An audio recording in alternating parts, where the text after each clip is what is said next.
Bienvenidos a lo mejor de la mañanera de hoy, miércoles 13 de noviembre. Comenzamos de una vez.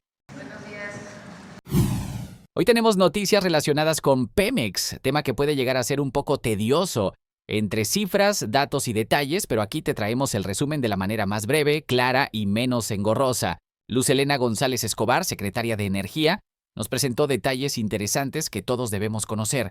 Resulta que entre 2012 y 2018, el sector petrolero mexicano andaba más perdido que aguja en un pajar. La inversión pública en exploración y producción cayó un 55%, la producción de petróleo crudo bajó un 28% y la de gas natural un 22%. Hasta la perforación de pozos se redujo en un 87%.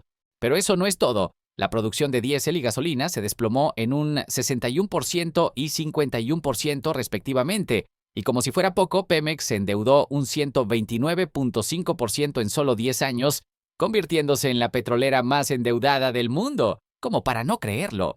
Además, se privatizaron 90 áreas petroleras bajo el argumento de que el sector privado iba a salvar el día. El resultado, las inversiones prometidas por más de $200,000 millones nunca llegaron, y hoy el sector privado aporta apenas el 3% de la producción. ¡Vaya negocio redondo! Todas estas acciones representan un gran logro en la historia reciente, cuando los últimos gobiernos habían apostado por el abandono de la refinación y habían apostado por la dependencia al exterior. Pero no todo está perdido. Gracias a las políticas implementadas recientemente, se logró estabilizar la producción petrolera en 1.8 millones de barriles al día. Las reservas probadas de gas natural aumentaron un 22,7% entre 2018 y 2024. Se rescató el Sistema Nacional de Refinación con la rehabilitación de 6 refinerías y la construcción de la refinería Olmeca en Dos Bocas. Ahora sí vamos por buen camino. También se adquirió Deer Park, recordemos que es una de las refinerías con mayor capacidad en Estados Unidos y que en 2021, durante la administración de López Obrador, fue comprada por México, dando la oportunidad de aumentar nuestra capacidad de refinación. Y no olvidemos el rescate de las plantas de fertilizantes, que nos permitirá agregar valor a nuestros recursos petrolíferos y apoyar la soberanía alimentaria. Luz Helena mencionó que con el reciente decreto constitucional, Pemex vuelve al pueblo de México, recuperando su carácter de empresa pública. Esto le permitirá integrarse vertical y horizontalmente, reducir costos y aumentar su eficiencia operativa. La estrategia es clara: fortalecer la soberanía y seguridad energética mediante una exploración responsable y sostenible de los hidrocarburos, enfocándose principalmente en el consumo nacional y no en la exportación. Además, se busca mantener reservas para al menos 10 años y aumentar la producción nacional de petroquímicos y fertilizantes. Se consolidará la refinación de petróleo para lograr la autosuficiencia en gasolinas y diésel, se impulsarán los biocombustibles y combustibles limpios, y se aumentará la capacidad de almacenamiento de gasolinas, diésel y gas. Todo esto sin aumentar los precios de los energéticos en términos reales en los próximos 6 años. Buenas noticias para nuestro bolsillo. Y por supuesto, todos los proyectos se realizarán en concordancia con las comunidades indígenas y con beneficios sociales. Se fomentarán proyectos mixtos en hidrocarburos, petroquímica, fertilizantes y energías renovables como solar, eólica, geotermia e hidrógeno verde. También con la reforma se asegura la transición energética, se asegura al litio como recurso estratégico de la nación y se podrán desarrollar proyectos mixtos entre la inversión privada y Pemex, manteniendo la soberanía energética a favor del pueblo. Así que, amigos, estamos viendo un verdadero rescate y fortalecimiento del sector energético nacional. Ahora es turno de Víctor Rodríguez Padilla, director de Pemex, quien nos trae novedades que prometen poner a Pemex más fuerte que nunca. Resulta que Pemex se pone las pilas para cumplir con el programa de energía. ¿Cómo lo van a lograr? Pues aplicando un plan de austeridad republicana y reintegrándose en una sola empresa. Adiós a las más de 40 filiales. Ahora sí, Pemex será uno solo y más eficiente que nunca. ¿Y qué significa esto en números? Buscan reducir los egresos en 50,000 millones de pesos mediante la compactación de costos. Van a eliminar gastos redundantes, incrementar la productividad y reducir costos operativos. Pero eso no es todo. Van a simplificar el régimen fiscal para obtener recursos que se destinarán a inversión, pago de deudas y necesidades operativas. Además, continuarán reduciendo el endeudamiento, que actualmente es de aproximadamente 99,000 millones de dólares. Disciplina financiera ante todo. En el frente de la exploración, planean mantener reservas 3P, probadas, probables y posibles, suficientes para cubrir al menos 10 años de consumo. En producción mantendrán los 1.8 millones de barriles diarios. En cuanto a la distribución, consolidarán el sistema de gasolineras del bienestar, llevando combustible a comunidades que antes no tenían acceso porque aquí nadie se queda atrás. Vamos a consolidar el sistema de gasolinas del bienestar, incrementar la participación en comunidades que carezcan de abasto de gasolina, porque tenemos comunidades en el país que difícilmente tienen acceso a gasolina. Las vamos a poner básicamente la gasolina al servicio del pueblo. Pero no se conforman solo con eso, también tienen planes ambiciosos en refinación, distribución, logística y petroquímica. Quieren incrementar la capacidad de refinación, mejorar la calidad de los combustibles y fortalecer la industria petroquímica nacional. Además, llevarán Deer Park a su máximo potencial de 285,000 barriles diarios. Pemex sí que se va a poner las pilas. Lo más interesante es que, además de los planes operativos, el doctor Padilla nos cuenta que Pemex tendrá un fuerte compromiso con la sostenibilidad. Reducirán emisiones, consumo de agua, suelos contaminados y hasta exigirán a sus proveedores proyectos de captura y secuestro de CO2. Parece que esta empresa camina hacia un futuro más verde. Suena a que vienen tiempos de cambios muy interesantes para esta empresa tan emblemática. La presidenta de México agregó que históricamente Pemex ha tenido que lidiar con un laberinto de esquemas fiscales.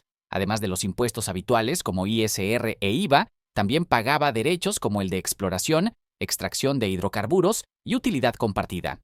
Estos derechos eran tan complicados que Pemex terminaba aportando hasta el 70% de sus ingresos al erario. No es de extrañar que apareciera en números rojos si todo lo que generaba se iba en impuestos y derechos. Ahora, con esta nueva reforma, Pemex pagará un solo derecho, mucho más transparente y sencillo, el derecho petrolero para el bienestar, que será del 30% e incluso podría ser un poco menor. En el caso del gas, dado que es más costoso extraerlo, solo será del 11.63%. Esto permitirá que Pemex tenga más recursos para invertir en sus operaciones y seguir siendo el motor energético del país. Esto va a permitir capitalizar a Pemex todavía más y que permita que los ingresos que tiene los pueda utilizar para sus propias funciones y al mismo tiempo de manera transparente entrega ese derecho a la Secretaría de Hacienda, a la Tesorería, para que se pueda utilizar, ¿para qué? Para el bienestar de las mexicanas y los mexicanos. Esto es algo nuevo, distinto y es gracias, entre otras cosas, a la reforma constitucional. Con la reforma constitucional, Pemex será más transparente y eficiente, facilitando su contabilidad y operaciones. Esto también ayudará a cumplir con los compromisos de deuda y pagos a proveedores. Se presentan las leyes secundarias en febrero del próximo año y eso va a ayudar todavía más a Petróleos Mexicanos. Entonces, se fortalece, se capitaliza, se cumple también el pago de los compromisos de deuda que tiene, el pago a proveedores, que se está haciendo también un trabajo especial con Secretaría de Hacienda. Entonces, el próximo año, pues en realidad Pemex va a ser una empresa todavía más eficiente y también, como siempre, pues agradecer a todas las trabajadoras y trabajadores de Pemex, que además se va a fortalecer también con los propios trabajadores. Entonces, son buenas noticias para Pemex y para el país. Se podrán realizar proyectos mixtos con el sector privado en áreas como petroquímica y fertilizantes, pero con esquemas diferentes a los de antes. Nada de contratos donde el privado se lleva las mayorías de ganancias sin asumir riesgos. Aquí se busca una colaboración justa, siempre preservando la soberanía energética del país. Como bien mencionó la presidenta Claudia Sheinbaum, existe un acuerdo entre Pemex y la Secretaría de Hacienda que les ha venido sirviendo durante todo el sexenio del presidente López Obrador. ¿Cómo funciona? Cuando Pemex sale a los mercados a conseguir fondos, la tasa de interés que le cobran es mucho mayor que cuando lo hace directamente la Secretaría de Hacienda.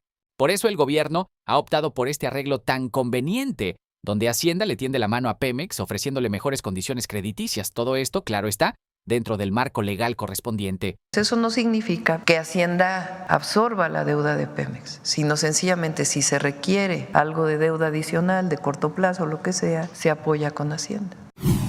La presidenta Sheinbaum fue clara: Pemex tiene que convertirse en una empresa responsable. Eso sí, reconoció que en el pasado las cosas no andaban tan bien. El problema fue la corrupción, que comenzó a limpiarse con el presidente López Obrador y vamos a continuar. Entonces, lo que queremos pues es, Pemex es una empresa no del gobierno, es de las y los mexicanos. Recordó que durante los gobiernos de Calderón y Peña Nieto, Pemex se vio sumamente endeudada, producto de la famosa reforma energética, que supuestamente iba a sanear las finanzas de la empresa, pero como suele pasar con los discursos neoliberales, la realidad terminó siendo muy distinta. Porque dicen, está muy endeudado Pemex. Pues sí, nada más que lo endeudaron en 10 años, en el periodo de Calderón y en el periodo de Peña. La reforma energética es como cuando llega Salinas y dice, es que vamos a privatizar, vamos a sanear. Se privatizaron todas las empresas prácticamente del Estado, con excepción prácticamente de Pemex y CFE y los ferrocarriles, que después Zedillo se encargó de privatizar. Y según estas, eso iba a evitar deudas, a sanear las finanzas públicas, y viene el 94. O sea, era falso todo el discurso, porque finalmente acabó en una crisis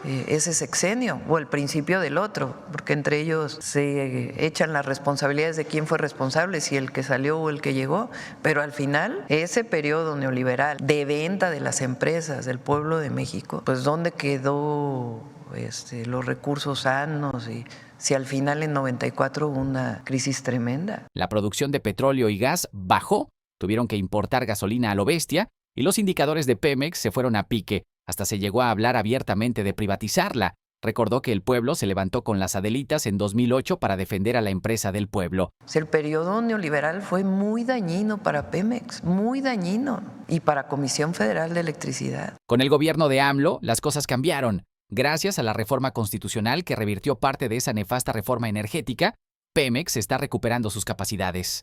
Y el plan es que con inversiones estratégicas, algunas privadas, otras mixtas, Pemex se vuelva eficiente, acabe con la corrupción y se modernice de una forma más sustentable. Eso sí, dejó en claro que Pemex ya no es un organismo productivo como querían privatizar, sino una empresa del pueblo mexicano que debe rendir cuentas permanentemente. El reto es grande, pero con voluntad política y profesionalismo, Sheinbaum confía en que Pemex pueda convertirse en un verdadero ejemplo de responsabilidad ambiental. Cambiando el tema, ¿qué dijo la presidenta Sheinbaum sobre la posible imposición de aranceles por parte de Estados Unidos? La presidenta Sheinbaum dejó claro que México está preparado para responder recíprocamente si Estados Unidos sigue adelante con sus planes de imponer aranceles, como sugirió Donald Trump durante su campaña. Pero más allá de las represalias comerciales, Sheinbaum quiso resaltar un punto clave. Los mexicanos que radican en Estados Unidos aportan enormemente a la economía de nuestro vecino del norte. Por un lado, tenemos a los connacionales que envían remesas a México, fortaleciendo nuestra economía nacional. Pero por el otro, la presidenta recalcó que los trabajadores mexicanos, desde médicos hasta albañiles, hacen una contribución invaluable a la economía estadounidense. Incluso, el tratado entre México, Estados Unidos y Canadá también beneficia en gran medida a Estados Unidos, no solo a México.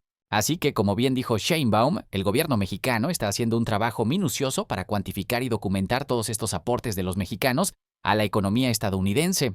La idea es tener información sólida para cuando llegue el momento de renegociar el tratado entre México, Estados Unidos y Canadá en 2026, o si surge cualquier otro punto de fricción con la administración de Trump. ¿Qué significaría para la economía de Estados Unidos un arancel?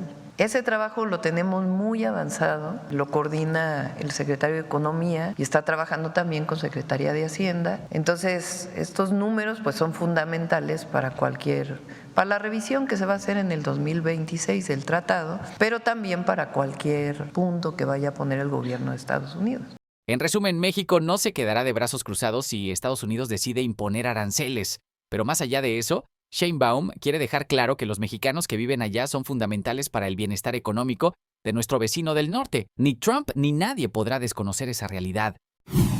Durante la mañanera, el periodista Manuel Pedrero hizo mención que el día de hoy, 13 de noviembre, es cumpleaños del expresidente López Obrador. La presidenta Sheinbaum aprovechó la oportunidad para enviarle un cálido saludo de cumpleaños al expresidente López Obrador, a quien calificó como el principal dirigente político del siglo XXI y el líder que ha conducido la transformación de nuestro país. Sheinbaum destacó que si bien AMLO se ha retirado de la primera línea de la vida pública, sigue luchando desde otras trincheras. Por ejemplo, mencionó que el expresidente está escribiendo un libro sobre la grandeza cultural de México, con un énfasis especial en las raíces de los pueblos originarios.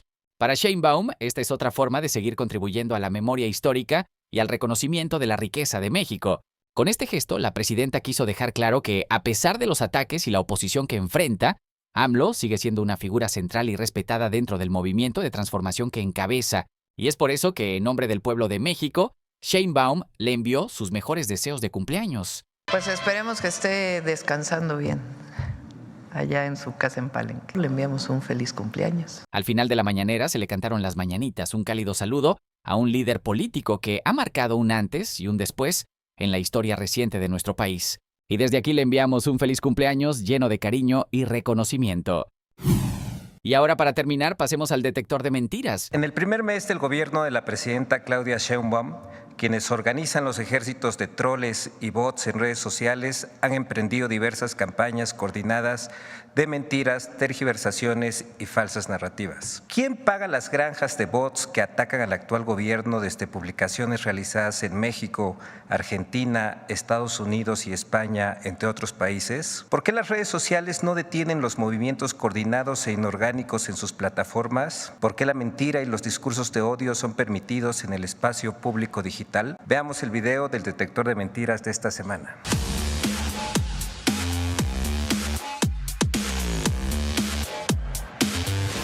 En tan solo un mes de la administración de la presidenta Claudia Sheinbaum, una red de cuentas automatizadas o cuentas bot generaron más de 825,000 mensajes en la red social X en contra de la presidenta de México con noticias falsas, insultos y discursos misóginos.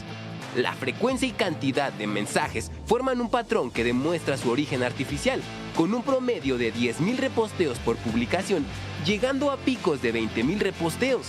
Gran parte de estos mensajes inorgánicos ni siquiera se originan en México. Son lanzados desde países como Colombia, España, Argentina y Estados Unidos, según reveló el investigador Carlos Augusto Jiménez. Esta campaña automatizada intentó posicionar el falso rechazo social contra la decisión de la presidenta de no invitar al rey de España, Felipe VI, a su toma de protesta con más de 12,000 tweets. Este ataque coordinado también acusó de forzar falsamente a Ifigenia Martínez a asistir a la toma de posesión de Claudia Sheinbaum y lanzó ataques machistas contra la presidenta y otras mujeres pertenecientes al movimiento de la Cuarta Transformación con etiquetas misóginas en más de 20,000 mensajes de X. Muchas de estas cuentas trollbot participaron en la campaña #NarcoPresidenteAMLO, que en los primeros meses de 2024 acumuló más de 32 millones de mensajes en X de manera inorgánica, según reveló el periodista español Julián Macías. El detector de mentiras también localizó noticias falsas que atentan contra los derechos de las y los mexicanos. 1. La seguridad en Querétaro no es prioridad para el gobierno de México. ¿Y la presidenta? Bueno, pues la presidenta minimiza cada hecho de violencia cuando le preguntan en la mañanera, desdeña cada matanza y se dedica a hablar de política. ¡Mentira! El gobernador panista de Querétaro, Mauricio Curi, aseguró el 10 de noviembre en un mensaje en X que desde el momento en que recibió la noticia del ataque al bar Los Cantaritos, estuvo en contacto permanente con el secretario de Seguridad y Protección Ciudadana, Omar García Harfuch, coordinando acciones para dar con los criminales. Además, reconoció la disposición del gobierno federal para atender estos hechos. El martes 12 de noviembre, el gobernador Mauricio Curi se reunió con el secretario de Seguridad e informó que el principal objetivo de los 3 niveles de gobierno es la seguridad de los hogares queretanos sin importar colores ni partidos. Además, la Mañanera del Pueblo del 12 de noviembre se dedicó al informe del Gabinete de Seguridad, durante el cual Omar García Harfuch explicó los avances de la investigación de los hechos ocurridos en Querétaro. 2. El costo económico de la violencia en México en 2023 ascendió al 20% del PIB. ¡Mentira! Según datos del Banco Interamericano de Desarrollo, el costo del crimen y la violencia en México se ubicó en 3.36% del PIB, por debajo del promedio de América Latina de 3.44% y no el 20%, como lo reportaron diversos medios citando al Instituto para la Economía y la Paz. Según el BID, en 2014, México se ubicaba entre los primeros 10 países de América Latina con mayor costo promedio de crimen y violencia. Para 2022, nuestro país ocupó el lugar número 18. 3. El gobierno quitará las pensiones a los trabajadores al servicio del Estado. ¡Mentira! El Instituto de Seguridad y Servicios Sociales de los Trabajadores del Estado, ISSSTE, no quitará ni reducirá las pensiones de los trabajadores jubilados al servicio del Estado. El ISSSTE iniciará la revisión únicamente de aquellas pensiones que superen el monto máximo de las pensiones establecido en 2016 y que asciende al equivalente a 10 veces la unidad de medida y actualización, UMAS. 4. Las empresas farmacéuticas no participarán en la licitación de la compra consolidada de medicamentos porque no se les ha pagado. ¡Mentira! El 3 de noviembre, el gobierno de México sostuvo un diálogo sobre la compra consolidada de medicamentos 2025-2026 con la MIF, Canifarma y Amelab, las principales cámaras farmacéuticas del país que agrupan a 291 empresas, entre ellas AstraZeneca, Pfizer, Novartis, Eli Lilly, Johnson & Johnson, Roche y Bayer. Estas empresas confirmaron su participación en el proceso de licitación. Para aquellos que no puedan sintonizar la mañanera en su totalidad, suscríbanse para mantenerse informados con los resúmenes que les brindan la información clave y de forma concisa. Tengan buen día. Hasta mañana. Gracias a todos y a todas. Nos vemos mañana. Chao.